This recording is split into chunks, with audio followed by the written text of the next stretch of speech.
Ese transistor, por lo tanto, va a prender y apagar esa corriente continua que logramos con el rectificador primario y con el filtro primario a una velocidad que es muy alta, alrededor de 100.000 veces por segundo, cosa que no podríamos hacer con una llave mecánica. Imagínense prender y apagar la lamparita de la iluminación de la habitación o de un velador 100.000 veces por segundo con una tecla mecánica usando los dedos.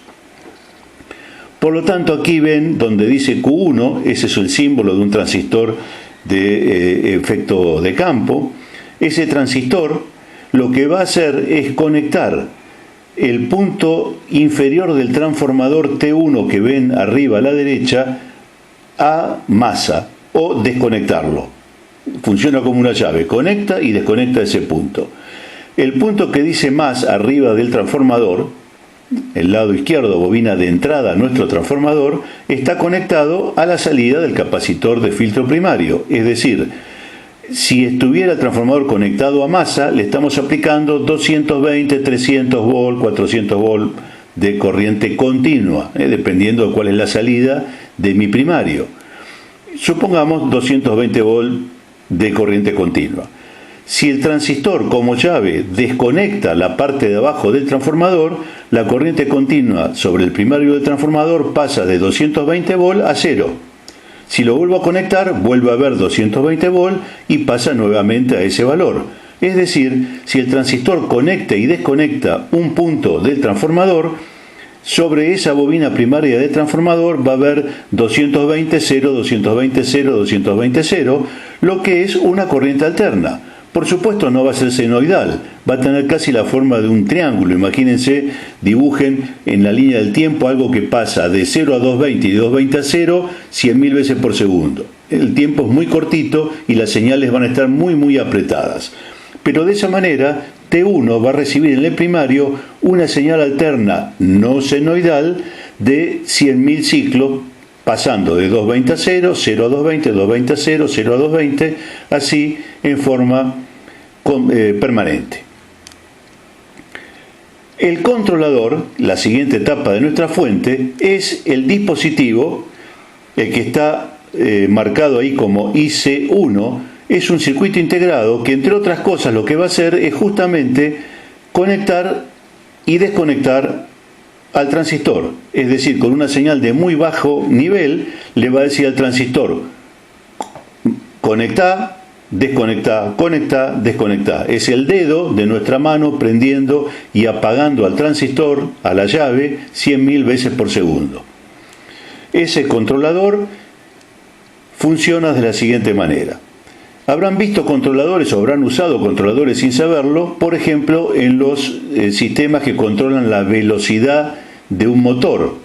Cualquiera que ha usado un taladro eléctrico que tiene un pequeño potenciómetro que hace que el motor gire más rápido o más lento. Cualquiera que ha usado un potenciómetro en la pared para aumentar o disminuir la velocidad de un ventilador de techo. Todo eso funciona en base a controladores de frecuencia, es decir, lo que hacen es mandar más frecuencia o menos frecuencia, más ciclos o menos ciclos a un motor. En este caso, en las fuentes no se utilizan controladores por frecuencia como en los motores, sino que se utilizan controladores por ancho de pulso, PMW, Pulse Weight Modulator. Un controlador de ancho de pulso lo que hace es enviar ceros o unos más seguidos o más separados en el tiempo.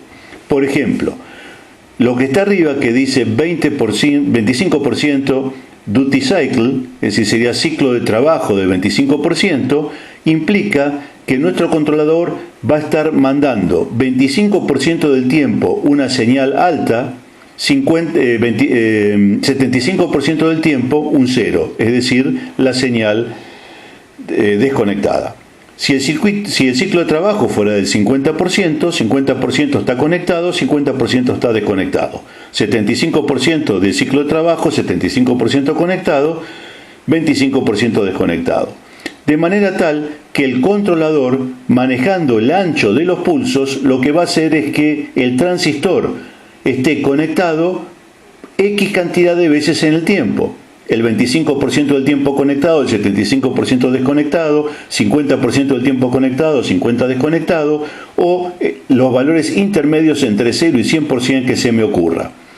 Si esto además lo hace 100.000 veces por segundo, tengo un control muy fino de cuándo el transistor va a conectar y desconectar, y voy a poder fabricar una corriente alterna de muy alta frecuencia para excitar el primario del transformador. Ese circuito integrado controlador no hace solamente eso, puede hacer más cosas. No todos hacen todo lo que voy a decir ahora, pero normalmente si la fuente lo tiene disponible está en ese circuito integrado controlador.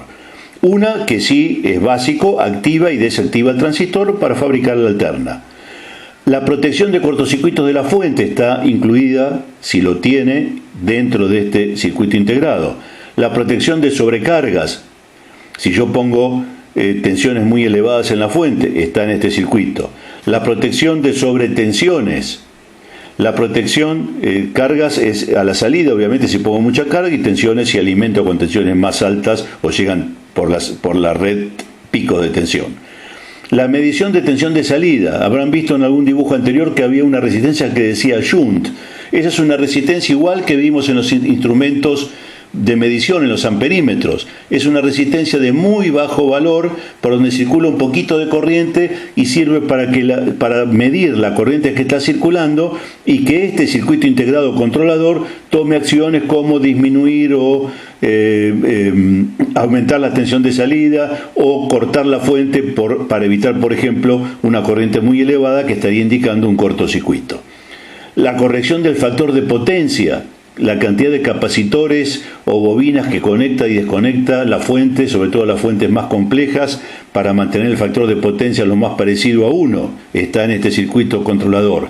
El arranque suave de la fuente, evitar que el capacitor de filtro primario con alta capacidad tome corrientes extremadamente elevadas y queme, por ejemplo, el fusible de entrada, por más que sea un fusible lento, lo hacen estos circuitos. En fuentes con mucho filtrado de entrada, el arranque es lento. Hay un circuito que va poniendo un valor resistivo a la entrada para que el capacitor se cargue despacio. El stand-by es lo que tienen todas las fuentes que han usado ustedes, por ejemplo, en computadoras, monitores, televisores y demás, que hacen que el equipo uno lo pueda prender a distancia con un control remoto. Eso quiere decir que la fuente no está absolutamente apagada, sino que lo que está apagada es la tapa de potencia y se mantiene prendida la tapa de baja señal donde está este controlador, que cuando recibe una señal del control remoto de encendido va a proceder a habilitar el funcionamiento completo de la fuente. Aquí pueden ver una foto de un circuito integrado, son muy pequeñitos, de un controlador típico. Acá está el transformador T1, donde se va a producir en el primario una tensión alterna de alta frecuencia por el capacitor Q1, que va a prender y apagar, manejado por el controlador IC1. La salida de este transformador obviamente va a ser salida también alterna, una salida de alta frecuencia. Lo que va a ocurrir es que acá voy a tener tensiones bajas, la que yo quiero. Aquí voy a tener los 12 volts, los 5 volts, los 8, los 9, los que necesite, los 19, los que necesite en mi fuente, pero todavía va a ser una señal alterna. ¿Qué necesito hacer? Rectificarla. Hay otro problema. Este transformador es una bobina, obviamente. El primario y el secundario son bobinas. La bobina del primario, por esa bobina, va a circular corriente cuando el transistor esté conectado, habilitado. Esa corriente suele ser una corriente elevada en el momento en que el transistor corta, porque la bobina que está cargada, que tiene un campo magnético alrededor, ese campo magnético colapsa, induce corriente en la misma bobina, y esa corriente va a pasar por el transistor, pudiendo quemarlo. Por lo tanto, para evitar la destrucción del capacitor Q1, se utiliza otro componente que se llama red snubber o red amortiguadora, como sería su traducción, que si lo ven, el aspecto que está ahí a la derecha parece un capacitor, pero si lo miran con atención van a ver que tiene dibujado un capacitor en serie con una resistencia. Las redes Snuber que se venden ya montadas en este componente, justamente tienen adentro eso, un capacitor que ¿qué hace? Absorbe el pico de corriente que va a entregar la bobina y una resistencia para limitar ese valor también de corriente. De manera tal que la red Snuber, las fuentes de calidad tienen estas redes para evitar que el transistor pueda llegar a quemarse por la corriente que entrega la bobina cuando el transistor se apaga.